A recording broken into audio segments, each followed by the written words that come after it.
Good evening and salutations, my GH fans. First of all, I want to thank everyone yesterday for watching the review because it came out super late. And I didn't know what the hell was going on. I couldn't tell if it was my tablet, it was the internet service. I couldn't tell. Was it the memory card that I put in it? Was that the reason why I was going so slow? Whatever it was, it pissed me off, and I'm still in the process of trying to fix it. So I'm going to be doing a couple of tests and stuff like that, a couple of test streams, and if you hop on, I asked you about the sound quality, just please give me your feedback, because that will help me moving forward. Willow.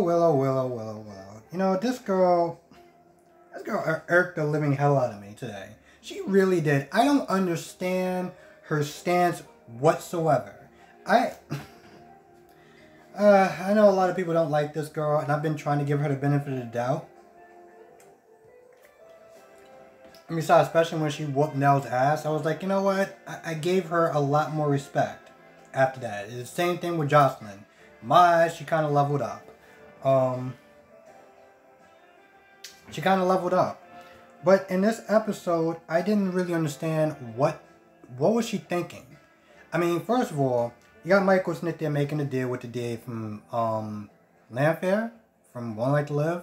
I love how they always sit there and do all these references, like Pine Valley and Landfair, and Landfair. And I'm listening to thinking, so we're gonna get those shows back anytime soon? We gonna get those shows back, because that would be nice, they brung in Nora Buchanan, but yeah, we still, and about that Pinefield series. Anyway, so he comes in, and he shakes his hands or whatever, and then Willow just comes out of nowhere like, oh, who are you? What's your interest in? What you two got in common? What are y'all talking about? What's going on? I'm sitting there thinking, shut your nosy ass up. So when he leaves, she gets all mad and pissy. And she's all like, oh, you said you wouldn't sit there and do anything to Nina without, consoling, talking to me about it first, but then you just practically went behind my back. And, basically, Michael was like, listen, this woman done had chance after chance after chance. Somebody else said that in the comment section. Because I always do try to read the comment section when YouTube allows me to. But I did read the comment section. Somebody said the same thing what Michael said. Michael was like, we giving her chance after chance. When she acted up at the funeral, when she did her mess up with, Willow isn't your real mom, Nell is. All that crap that she was doing. They've given her chance after chance after chance after chance after chance. So he was like, you know what? I'm done. So basically, he was like, no, I'm getting her on something a lot different. And that's identity theft and fraud. And I'm still... Okay, can somebody please tell me, how does that pertain to Nina as far as identity theft and fraud? Now I do know a person that does in the comment section, one of my lovely subscribers, named Alicia, that, this is kind of her field, more or less. So, if you're watching this, can you please tell me how did Nina commit identity theft and fraud? Identity theft and fraud. How did she commit that? And anyone else in the comment section, please let me know how she did that. Anyway, he's like, yeah, that's what I'm getting her on. And she's like, oh, it just seems so cold. It seems so cold. Mind you, this is the same woman yesterday I was talking to Carly and said, I felt like smacking her. Okay, where did that energy go? Where did that energy go? We literally went from, I feel like smacking her, to today, this feels so cold. I'm sorry, it almost seems like you're trying to defend her. And then she's like, well, I can't, as he's sitting there laying out all the stuff that she's done, Willow's like, well, I'm not arguing with you about that. I can't I can't disagree with you about that. So if you can't disagree about what he's saying about the transgressions that Nina has done, what the hell are you saying then? You literally came into his room, super defensive, being all nosy, defending, it seemed like you're trying to protect Nina, and I don't understand why. Where your attitude was complete opposite yesterday, and you're basically Snitch is saying that what he's doing is cold. But what she did was right? My God, you are so not making any sense.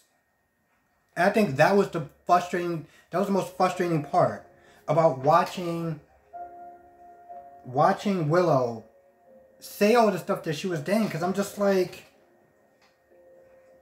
and I'm like, doing those knee taps, and I'm getting so angry and frustrated because I'm like, you are literally not making any sense whatsoever. And she's all like, well, what do you think's going to happen to her?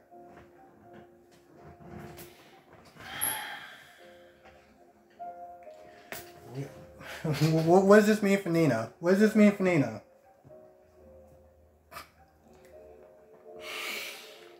Okay, I'm going to move on. Because I'm going to move on. What does this mean for Nina? She actually said...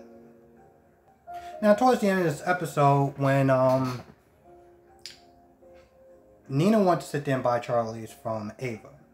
And at that point in time, Sonny wanted to buy Charlie's from Ava. And they both went to sit there and buy this bar for Phyllis. So, Ava's were like, oh, well, may the best party win or whatever. And I'm like, didn't Sonny just allow you more visitation time with Avery? And now you're basically like, oh, well, I'll let y'all two just fight it out. Now, granted, he didn't have to do that. And granted, him not doing that, he would have been a dick, and he's still being a dick for that. But the point is, why are you trying to poke the bear? By to think, oh, maybe you two should talk and just, figure it out amongst yourself, you crazy old kids. Like, so they talk. And at first, Nina's like, listen, I'll give you half of the money, and I won't say anything, and Phyllis won't know.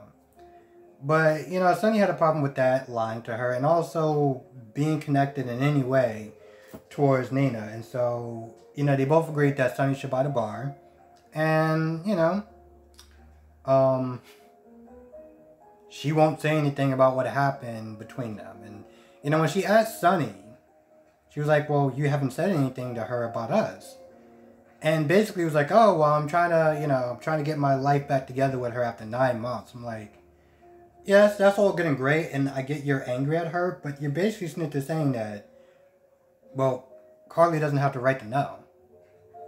Like, what? And it's something that still, again, just pisses me off.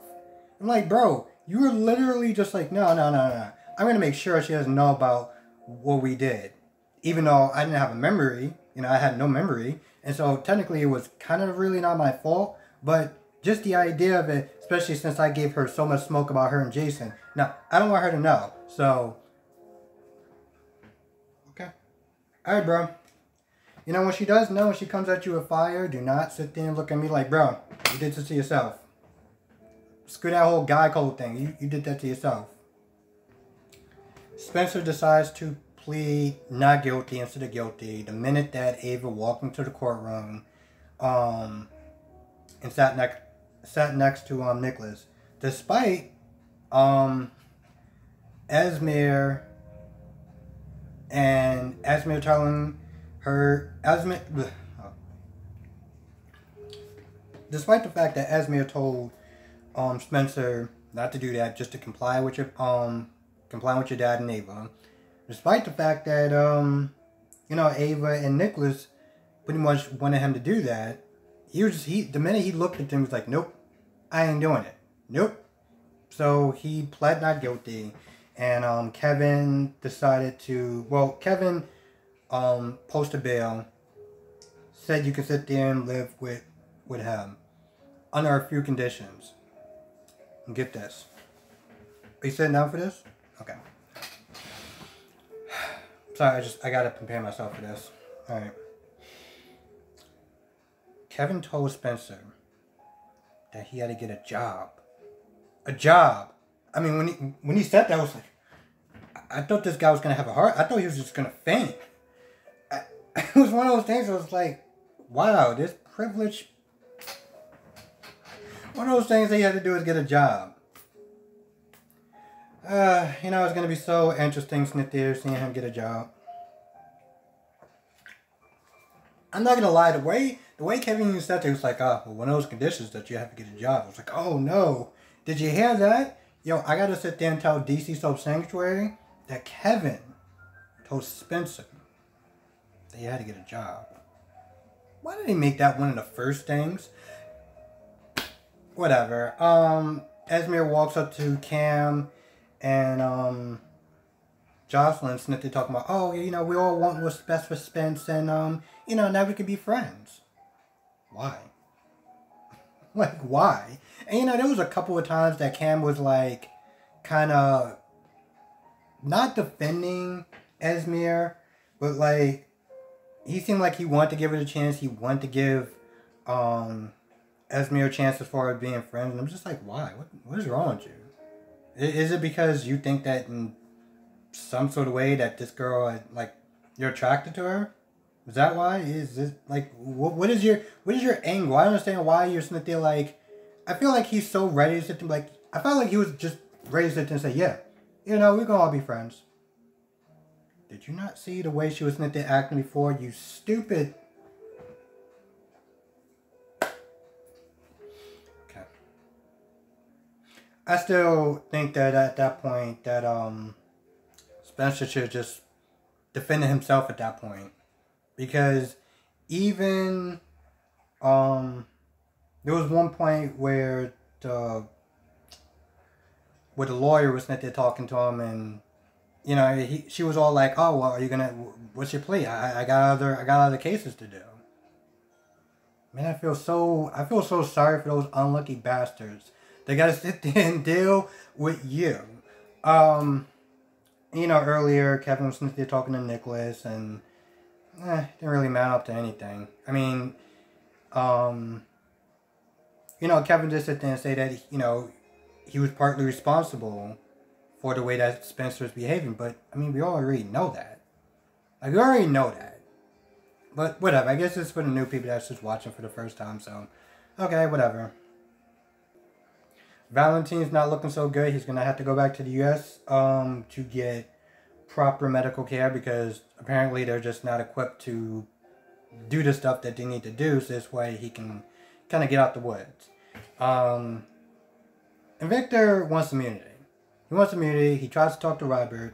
Robert's like, pretty much, no deal, it's not going to happen. Of course, Victor reminds Robert about Maxie's safety and everything like that. So it's like, alright, it's in your best interest. Let me go. This is why I can sit there and help you find Peter. Anna comes in there, and he pretty much says the same thing.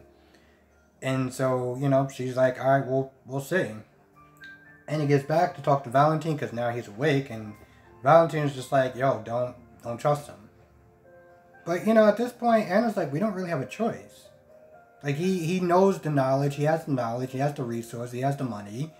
And he's willing to work outside the law to sit there and get what needs to get done. So she's like, alright. You know, she's ready to do it. I'm surprised he was up and awake, because, you know, the way the nurse was snipped his hand, it's like, you know, he's hanging in there by a thread. And yeah, he wakes up like, alright, I'm cool. It was good. Yo, talk to me. Okay. And the last part is Sam, Dante, Britt, and Jason.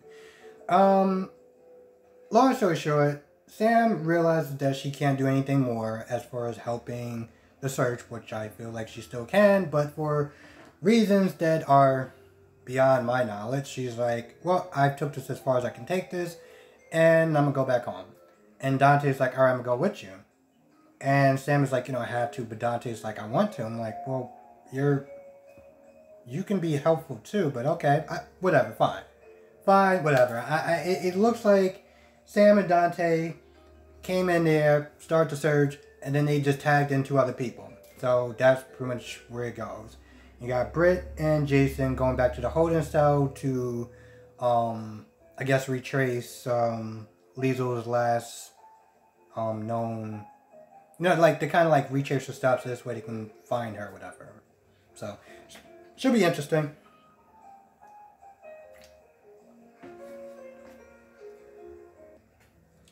I feel like for the majority of it, that's pretty much about it. I might have missed a couple of minor details, but for the majority of it, I think I kind of covered everything.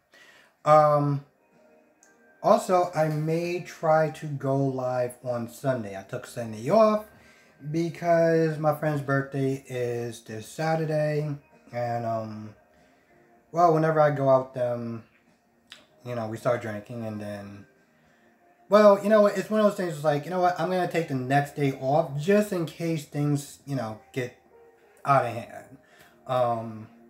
So depending on how I feel on Sunday, which I'm gonna sit there and try to do a live on Sunday, I will post the time of which I'll be going on there. But I took off that day anyway, so I don't think I'm gonna get too crazy. So I'm gonna try to go live on Sunday and do kind of an open mic kind of thing. Just whatever anyone wants to talk about, we'll sit there and talk about it, and it's gonna be kind of a chill day. I want to start trying to do lives on times that people are most available on, and I feel weekends are usually that time frame. So I'm gonna be sitting there trying to do it around them, or maybe sometime throughout the week. On times where I think that people are available to watch, because like I said, I want to sit there and start trying to do more live, since apparently I actually have that ability to do. So that's cool. Anyway, with that being said, I'm gonna go. Thank you for watching. Be safe. Thank you so much for watching yesterday. I am still so mad about that, and I still have some stuff to work on as trying to figure that out. I even tried to sit there and call my cable company, and well, I talked to a guy that was a dick, and so I was too pressed for time to really get some answers. But I'm gonna sit there and try to work on that more. Yes. Until then, be safe. Have a great weekend. See you in the next video.